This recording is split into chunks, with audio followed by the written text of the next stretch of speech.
RSTP News, na sua rádio de São Tomé e Príncipe.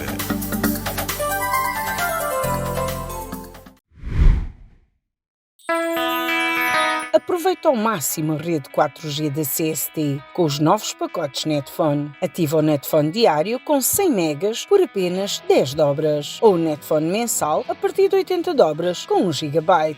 Conhece todos os pacotes Netphone em www.cst.st ou na tua loja CST e navega sempre ao melhor preço. Para aderir, liga 19 300. CST, sempre juntos, pelo país que amo.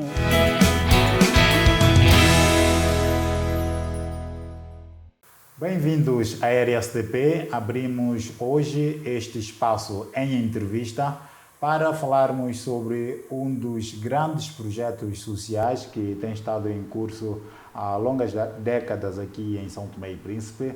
Estou a vos falar do projeto da Santa Casa da Misericórdia de São Tomé e Príncipe, que tem ao longo desses tempos desenvolvido vários projetos, sobretudo de cariz social, de apoio a pessoas mais vulneráveis em São Tomé e Príncipe. São vários e, naturalmente, há quem sabe deles melhor do que eu. Por isso, temos a honra hoje de receber o provedor da Santa Casa da Misericórdia, Dr. Acácio Elba Bonfim, a quem muito agradecemos pela pronta disponibilidade para partilhar conosco um pouco mais sobre este projeto. Seja muito bem-vindo e, mais uma vez, obrigado pela disponibilidade. Muito obrigado, eu que agradeço por ter convidado a Santa Casa e através da minha pessoa para falarmos um bocado deste grande projeto, como chamou, que de facto é um conjunto de projetos, não é, numa instituição que é a tal Santa Casa de Misericórdia de São Tomé e Príncipe. Muito obrigado também por dar esta oportunidade. E é um projeto que está mesmo já há algumas décadas enraizado em São Tomé e Príncipe. Desde quando é que começam? A Santa Casa de Misericórdia de São Tomé e Príncipe foi fundada em 1504, o que significa que daqui a sensivelmente 8 meses, não é, vamos celebrar 520 anos de existência, portanto, da Santa Casa de Misericórdia. Durante este período houve altos e baixos, houve bons momentos, houve outros que não foram tão bons, sobretudo depois da independência houve um relegar praticamente a sua sorte e a Santa Casa conheceu momentos bastante difíceis e complicados. A partir de 2022, entretanto, foi-se fazendo dentro dos possíveis o que se podia fazer. As necessidades não pararam de surgir e foram crescendo cada vez mais. E eu falo das necessidades sociais, não é? De proteção social das populações. E nós, em 2022, com a assinatura de um protocolo de acordo, portanto, protocolo de cooperação entre o governo são-tomense e o governo português, nós começamos a conhecer melhorias, porque o acordo de cooperação previu que Portugal passasse a assumir cerca de 20%, portanto 80% do financiamento do orçamento da Santa Casa, e o Estado são-tomense entraria com 20%. De lá para cá as coisas foram melhorando e devemos dizer que, efetivamente, apesar de ainda conhecermos algumas dificuldades de várias ordem, tendo em conta o que disse há bocado, que as necessidades são cada vez mais crescentes, os orçamentos têm a tendência a aumentar e a capacidade, portanto, de mobilização de recursos não é sempre a mesma. Daí que, de facto, continuamos a ter algumas dificuldades, mas podemos dizer que não tem nada a ver com o período antes de começarmos ter-se assinado este protocolo de cooperação. Exato. E neste momento, eu sei que estão com vários projetos em São Tomé e Príncipe. São quantos? E se calhar falarmos aqui dos principais, se bem que todos são essenciais. Todos são importantes. Mas há alguns que chamam mais a atenção das pessoas. Sim, com certeza. Nós temos 10 projetos, são os mais ativos. mas depois temos outro que está mais ou menos, está a começar, com muitas dificuldades, mas está a começar. Começo por ele, sobretudo este, que é a Canon, funciona nas instalações que foram cedidas pela Caritas de São Tomé e Príncipe, que é um espaço de acolhimento de pessoas com deficiência mental.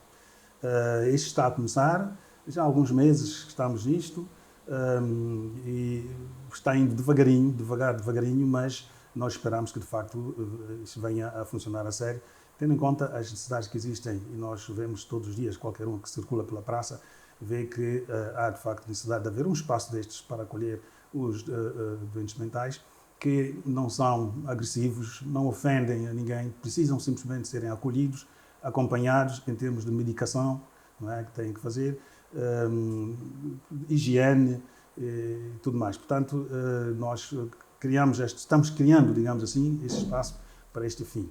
Mas o que é que vai acontecer? Quantas pessoas é que se espera acolher no espaço? Qual é que vai ser a modalidade de funcionamento deste acolhimento? Aquilo será como se fosse um centro de dia. As pessoas chegam, não é? Vão pelos próprios pés, queremos que seja assim. No início, provavelmente, têm que ser acompanhados pelos familiares. Depois, hão de ganhar o hábito, porque hão de começar a gostar. Queremos que assim seja, que comecem a gostar da coisa e passem a frequentar. Tem as refeições, tratamento médico, acompanhamento na tomada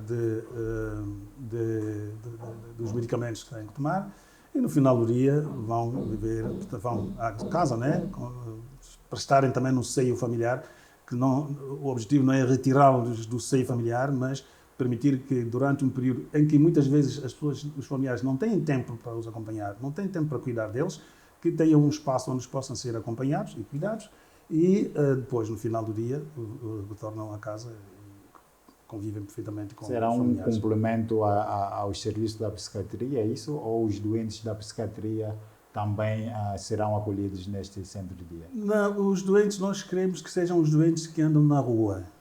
Os doentes que estão na rua, muitas vezes aqueles que ou têm passe e depois, por qualquer razão, não são acompanhados e tal, depois descompensam-se, e não queremos que isso aconteça. Ou aqueles que têm mesmo já alta, não é, da psiquiatria, mas que durante a sua caminhada, a circulação, no dia a dia, falham um medicamento, ou não têm condições para aquisição de medicamentos, ou coisa assim, porque são medicamentos caros, sabemos, e descompensam-se. Então, estes são os essenciais. Podemos dizer que seria como que um complemento, sim, daquilo que faz a psiquiatria, que também tem as suas dificuldades para atender as necessidades todas, daí que podemos considerar que seja um complemento. Mas estão acautelados os recursos, tanto financeiros como humanos, para o funcionamento deste serviço, porque é uma das questões que o próprio governo reclama, sobretudo a parte de recursos humanos. Perfeitamente. Nós já tivemos contactos, portanto, com o governo, desde o governo anterior que esse projeto nasceu. Tivemos contato com o governo anterior, através dos ministros da Saúde. Com este governo também já tivemos. Sentimos um carinho especial dos governos em relação ao projeto. Lembro-me que numa das decisões do Conselho de Ministros do atual governo, falou-se, portanto, da necessidade de apoiar a Santa Casa neste projeto, e nós acreditamos que isto há de acontecer. Daí que os recursos, a pergunta é se estão acautelados os recursos. Não estão totalmente acautelados, porque é algo que está a nascer, não temos a dimensão sequer ainda de quantos doentes mentais nós vamos receber, quantos utentes nós teremos, e temos mais ou menos a noção das necessidades que eles haverão de ter, e estamos a pensar com os apoios que vamos receber, também da cooperação portuguesa, que viu este projeto com muito bons olhos e prometeu apoiar também. Portanto, nós contamos com esses apoios e em termos de recursos humanos, contamos muito com os voluntários. A Santa Casa de Misericórdia apoia-se muito nos voluntários que vêm de Portugal e os de São Tomé também, mas essencialmente que vêm do exterior, para nos apoiar, portanto, neste projeto. É um projeto para arrancar este ano? está andando devagarinho, mas já está andando. E nós esperamos que efetivamente isso venha a ganhar força, a ganhar uma velocidade que todos nós desejamos e o país precisa, efetivamente. Há mais projetos? Ora, eu comecei por ser um projeto que está a começar agora e acarinhamos bastante esse projeto.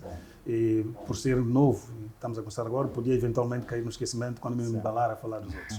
Ora, nós temos um grande projeto que é uma grande instituição, que é a mais emblemática que temos, o Lar Dona Simão Godinho, que acolhe o antigo asilo, como se chamava asilo, o próprio nome era um tanto quanto nem permitia que as pessoas sentissem a vontade de lá estar, de lá ir. Hoje é Lar dos Idosos Simão Agudinho.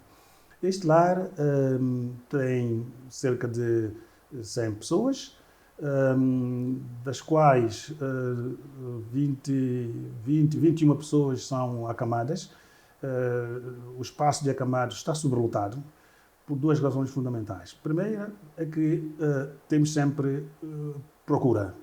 Há procura deste serviço e que procuras estas que nós dificilmente podemos recusar. Portanto, não podemos, quando fazemos as visitas e constatamos a situação em que as pessoas se encontram, não conseguimos dizer que não.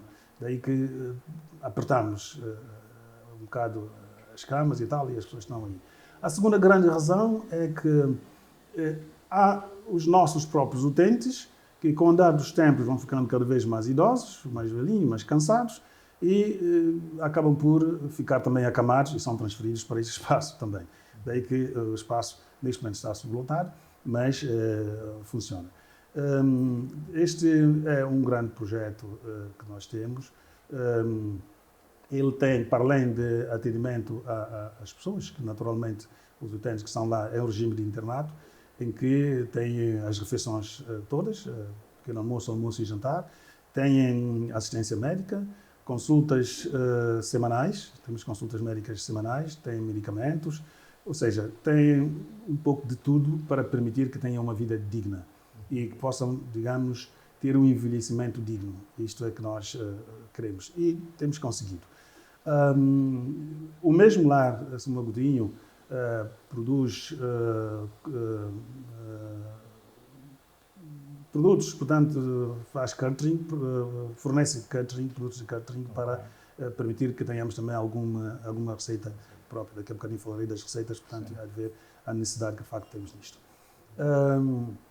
Temos outro passo já para o Príncipe, que é um projeto... Mas ainda sobre o lar Simão Agudinho, e se calhar de uma maneira, não particularmente ali, o universo de pessoas que recebem, mais senhoras, mais senhores, são pessoas mesmo abandonadas ou há pessoas que vão lá voluntariamente? Como é que é este processo?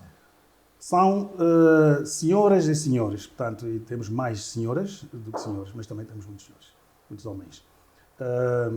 Os que vão lá parar, contrariamente ao que acontecia há alguns anos atrás, não são tanto assim as pessoas abandonadas. São aquelas que, nos últimos tempos, são pessoas que os próprios parentes, os próprios familiares, e que constatam a necessidade de apoio mais continuado, que esses familiares não têm condições, muitas vezes financeiras, não têm disponibilidade, têm que trabalhar, não têm quem possa ficar com os seus parentes mais velhos e acompanhá-los, então pedem-nos, portanto, que acolhamos. Também é verdade que ainda há casos estes, um ou outro caso daqueles que as pessoas são abandonadas, são maltratadas pelos próprios familiares, são pessoas que, a dada altura, muitas vezes recebemos informações de terceiros sobre a situação deste ou de outro idoso, da situação em que está a passar, e nós fazemos as diligências necessárias para os termos connosco e de modo a lhes dar, como disse, uma vida realmente digna. Fala-se também da questão de vítimas de acusações ou mesmo agressões por causa de questões de feitiçaria. Há também muitos casos desses ali na Santa Casa. Atualmente já não há tanto estes casos. Há lá utentes que foram lá parar por causa disto, já de algum tempo, e que estão lá. A prova é que estão lá, não fizeram mal a ninguém, não fazem mal a ninguém, convivem muito bem com toda a gente, o que significa que tal argumento de feitiçaria e não sei quantos é mais uma questão de estigma do que todo o resto. E devemos dizer também que muitas vezes são pessoas que têm um outro bem, se calhar não tanto assim, mas os filhos, mesmo os próprios filhos, netos, etc., não é?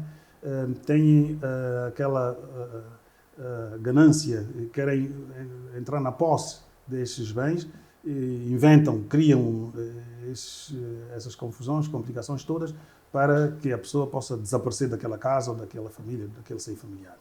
Nós, quando tomamos conhecimento disto, acolhemos, não é? Acolhemos.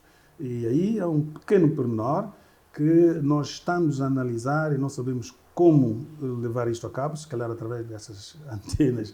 Pode ser que apareça alguém que nos possa aconselhar sobre como proceder, ou o governo poderá depois ver como proceder, para que as pessoas que maltratam os seus familiares fazem com que eles se vejam na rua. Muitas vezes acabam até passar risco de vida e outros até morrem, como nós sabemos, há casos destes.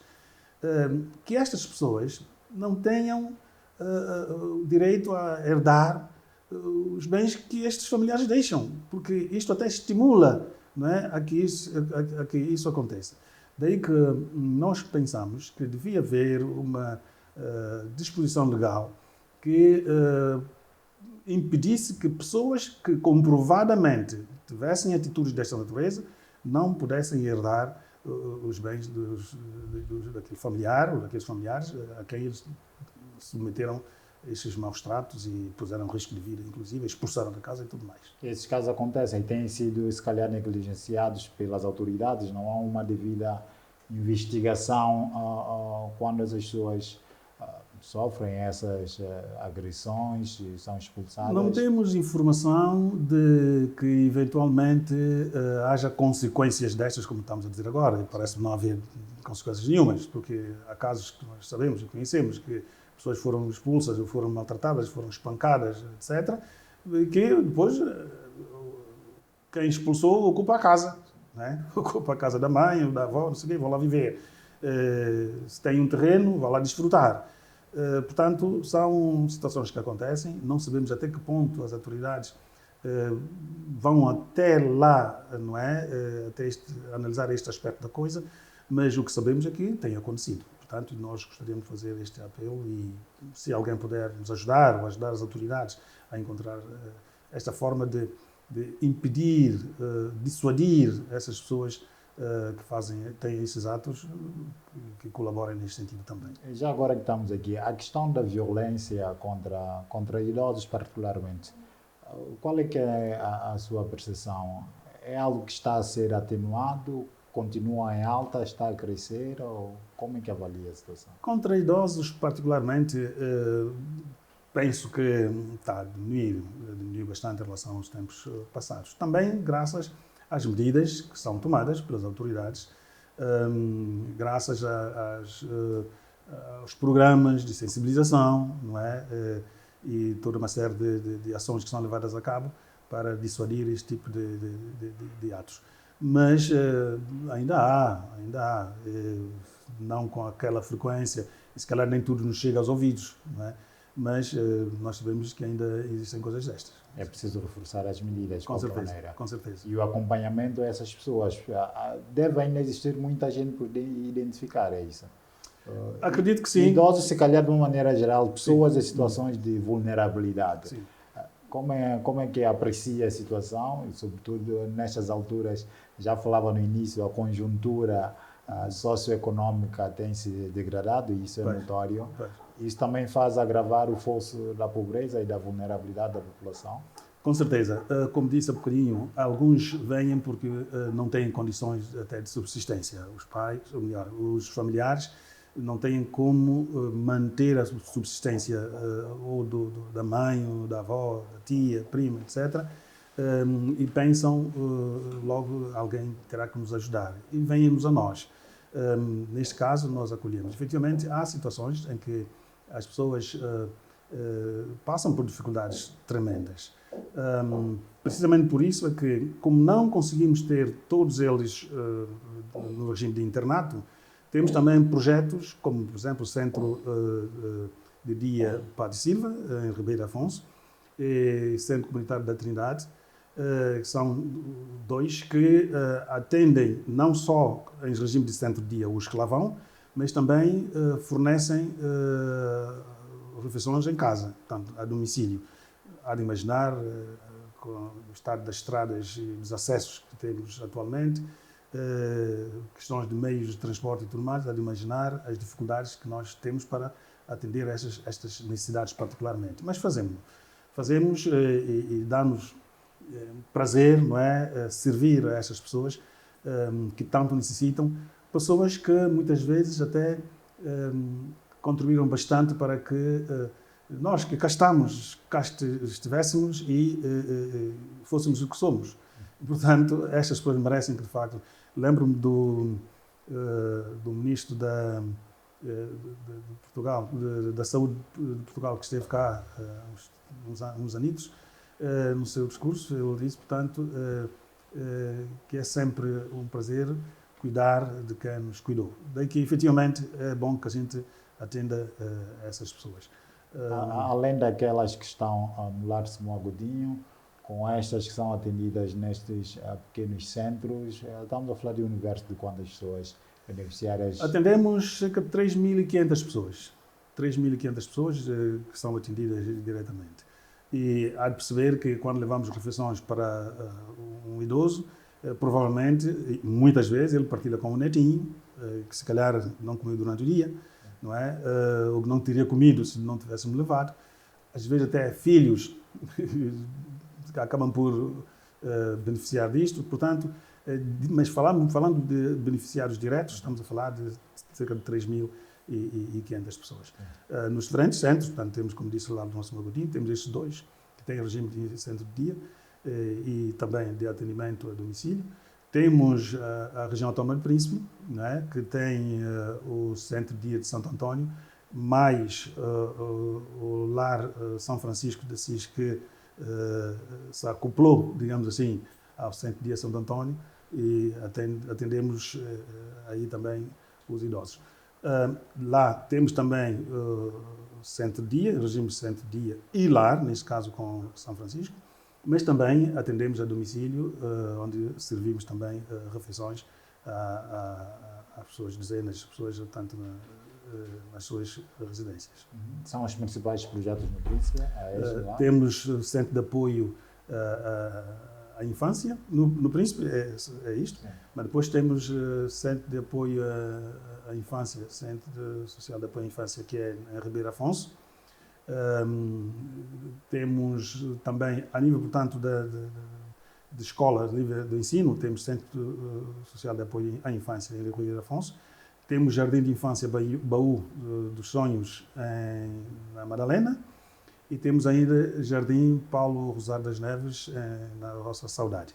Portanto, estes funcionam sob orientação pedagógica, curricular, etc., portanto, do Ministério da Saúde. Temos apoios do Governo no que toca, portanto, a formação e fornecimento de professores e portanto, empregados, portanto, para estes funcionários para estas áreas. Portanto, funcionam assim, como disse há bocado, atendem os miúdos e uma forma de preparar os estudos. E nós, como temos esta vocação de atendimento a idosos, nós, ao mesmo tempo que damos a formação às crianças, nós levamos-las a aprender a lidar com idosos e amar os idosos, dar importância de vida merecida melhor aos idosos. Por isso, fazemos intercâmbios, não é? Por exemplo, visitas aos centros de dia de miúdos, de crianças, que chegam lá, ouvem histórias, contam-se histórias, brincam, divertem-se e tal, para criar esta interação de gerações. Sim. E facilita, portanto, também o próprio entendimento, prepará-los para o futuro. A conselharia, neste caso, que também aproveito para aconselhar que, a nível do ensino, de modo geral, porque é de pequenino que se torce o pepino, a nível do ensino em geral, que se dê esta atenção a este aspecto. Procurar arranjar formas de fazer interagir os idosos, sobretudo onde estão devidamente organizados, nos centros de dia, nos lares, fazer com que eles interajam com as crianças para passar testemunho, contar histórias.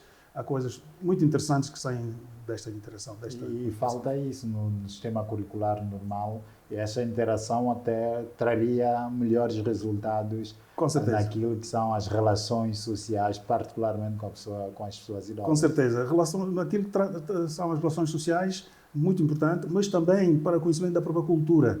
Os meninos cresceriam conhecendo determinadas histórias, conhecendo determinadas coisas, a história de vida, testemunhos, portanto, que a gente ouviria, que eles ouviriam, ajudariam a compreender melhor, não é, o mundo em que estão inseridos, a compreender melhor os fenómenos que vão sucedendo à volta deles e crescerão num ambiente mais, eu diria até mais saudável do ponto de vista até psíquico, posso dizer assim, e social. Essas crianças nessas instituições de ensino, de educação, são quantas? Qual é o universo? Tenho cá, assim, posso dizer concretamente, no Centro Social, Centro Social de Apoio à Infância, são 126 crianças. Este é pré-escolar ou primária? Qual é o nível? Pré-escolar, okay. Sim.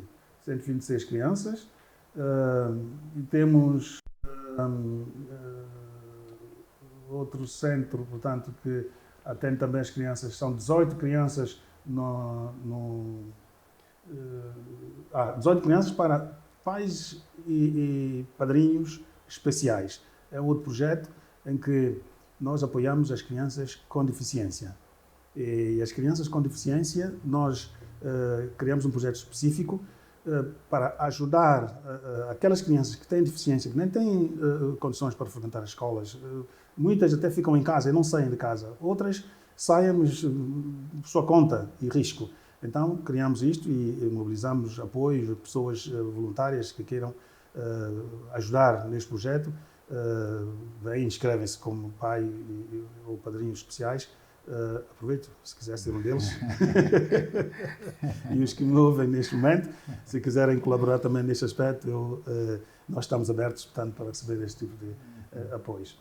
Portanto, temos também 45 crianças no Jardim Paulo Rosado das Neves, em Saudade, onde têm aulas normais. E, portanto, é isso. O Jardim Baú dos Sonhos são 100 crianças.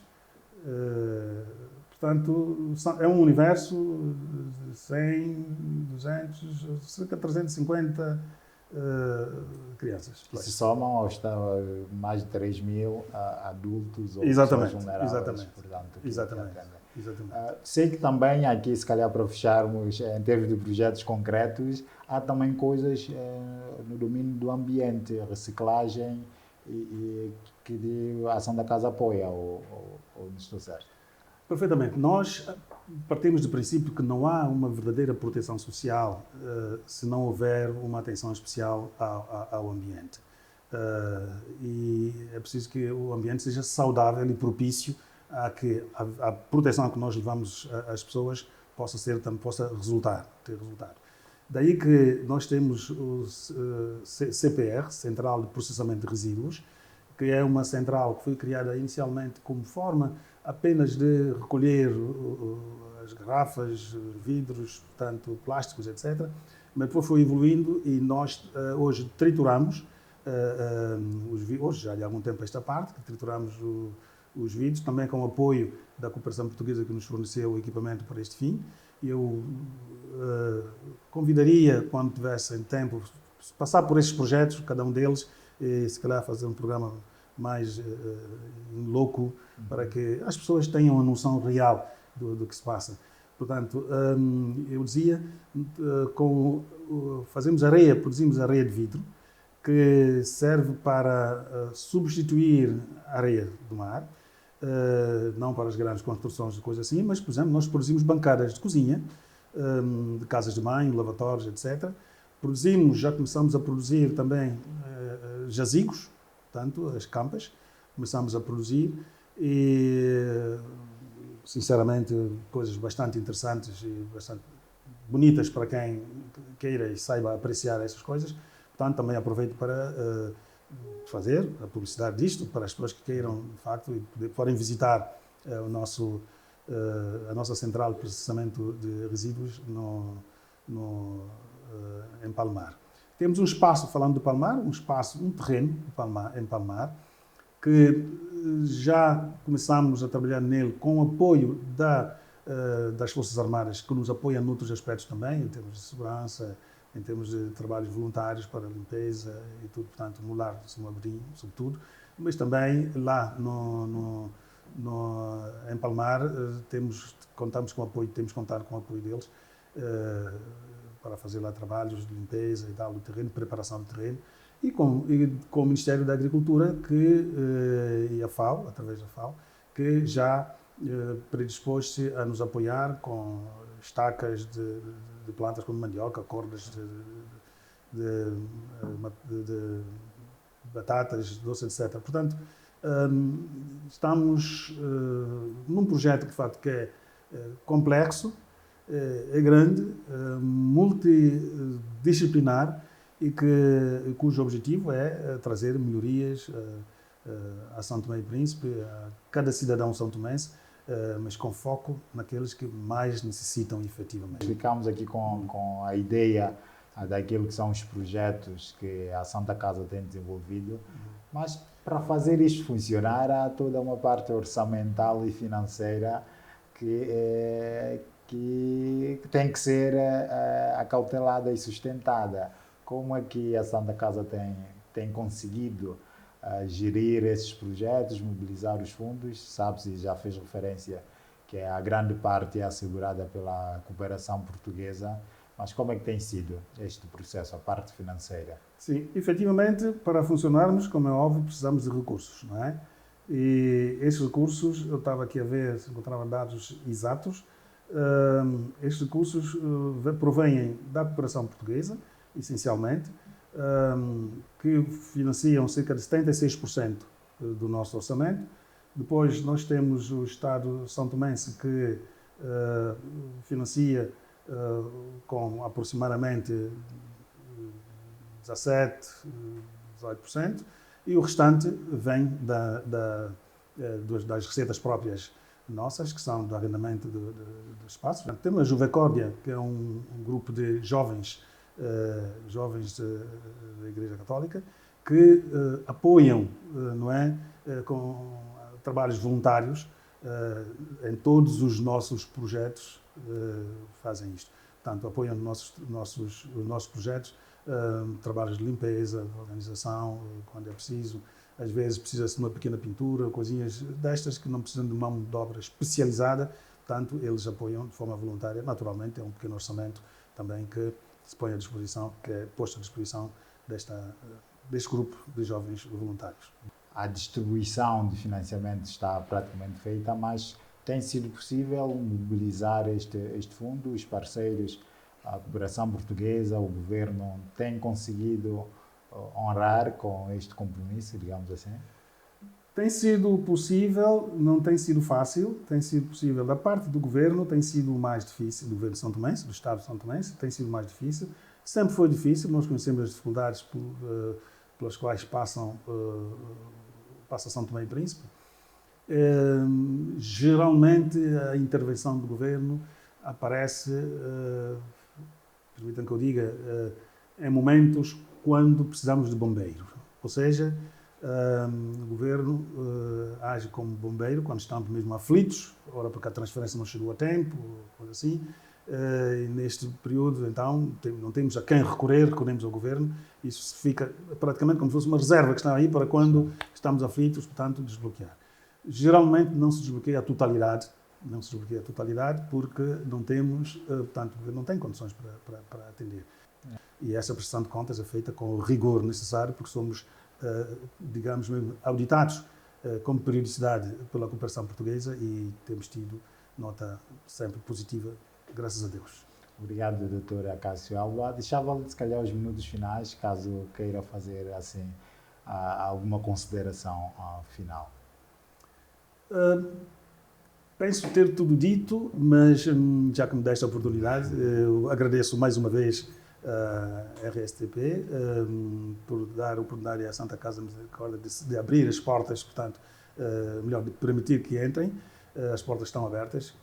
Eu convido, como disse já, a visitar os projetos todos, os nossos projetos e equipamentos, para ter a verdadeira noção do que é e ajudar-nos, através das vossas reportagens, a transmitir melhor esta realidade e conseguirmos mais os apoios que nós necessitamos. Portanto, obrigado mais uma vez e quero assegurar à população são-tomense, ao povo são-tomense, de que nós fazemos o nosso melhor. Aqueles que têm os seus entes queridos entregues a nós, eles sabem, estão bem entregues e podem ficar descansados, que nós fazemos o nosso melhor para que eles possam estar bem. E a prova disto é que muitos chegam acamados e 2, 3 meses depois, ou menos do que isso, estão a andar, estão a caminhar pelos próprios pés. Portanto, para dizer que, de facto, a tarefa é difícil, é dura, mas tendo a noção disto, armamos-nos o suficiente para fazer face às dificuldades. Obrigado, doutora Cássio Alba Bonfim. É o provedor da Santa Casa da Misericórdia de São Tomé e Príncipe, esta instituição que tem desenvolvido vários projetos, particularmente de cariz social, de apoio às pessoas, sobretudo mais vulneráveis, de crianças a idosos, para, digamos, promover a dignidade humana destas pessoas. Portanto, falamos aqui dos vários projetos que têm desenvolvido e também da situação financeira, que é importante para continuarem a fazer este trabalho de apoio à comunidade. Portanto, esteve a nos acompanhar, o nosso muito obrigado. Somos a RSTP, a voz do povo, ao serviço da comunidade. STP Dados. STP Dados é uma plataforma aberta do Governo de São Tomé e Príncipe para difundir informações socioeconômicas através da internet. STP Dados facilita a monitoria de políticas públicas, em particular os progressos relacionados com os Objetivos de Desenvolvimento Sustentável. O acesso é fácil. O endereço é www.stpdados.info. Utilize esta importante ferramenta. A iniciativa foi financiada pelo PNUD e o FINUAPO. A coordenação é da Direção de Planeamento em colaboração com o Instituto Nacional de Estatística.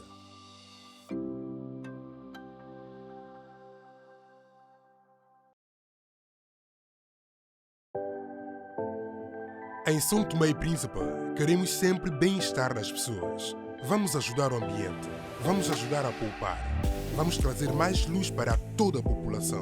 Se são clientes da EMAI, então por que esperar mais? Adiram à campanha de troca de lâmpadas convencionais por lâmpadas LED. Basta levarem as lâmpadas que usam em vossas casas para os quiosques fixos ou móveis da EMAI mais perto das vossas casas. Reciclamos as lâmpadas antigas e damos em troca lâmpadas LED. No máximo 7 por pessoa. LED. Luz amiga. Mais poupança, mais ambiente.